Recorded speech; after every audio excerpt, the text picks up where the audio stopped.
Stand commissioner Mastung محمد اکرم ہریفال نے درینگر levies تھانے میں پریس کانفرنس کی۔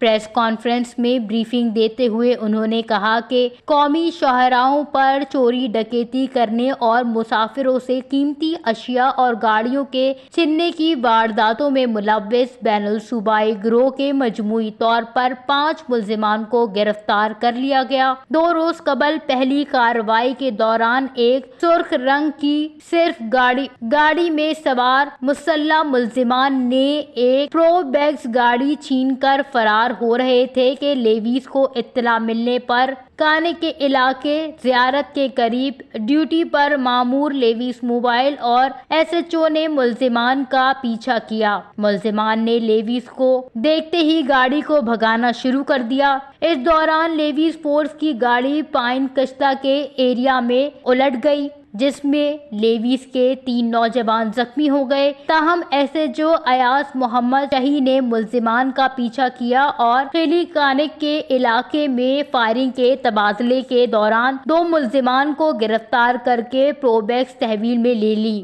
گرفتار ملزمان نے دوران تفتیش اپنے ٹھکانے کا انکشاف کیا۔ ملزمان کے ساتھ بلوچستان کے مختلف علاقوں کے ڈکیت شامل ہیں۔ گرفتار ملزمان کی نشاندہی پر کارروائی کرتے ہوئے بین الصوبائی گروہ کے مزید 3 ارکان کو لیویز فورس نے کانک کے ایریا میں مکان پر چھاپہ مار کر گرفتار کر لیا۔ ملزمان کے قبضے سے چوری کی 3 پروبیکس گاڑیوں سے اسلحہ برآمد کر لیا۔ علاوہ ازاں ملزمان مختلف علاقوں سے گاڑیوں کو چوری کر کے اپنے ٹھکانے لا کر گاڑیاں کوئٹہ سے رنگ کروا کر نوشکی اور خضدار میں فروخت کر رہے تھے۔ ملزمان سے تفتیش جاری ہے اور مزید گرفتاریوں کی توقع ہے۔ اسٹینڈ کمشنر نے کہا ہے کہ میں یہاں جرائم پیشہ عناصر کو یہ پیغام دینا چاہتا ہوں کہ ان کے لیے مستونگ کی سرزمین پر کوئی جگہ نہیں ہے۔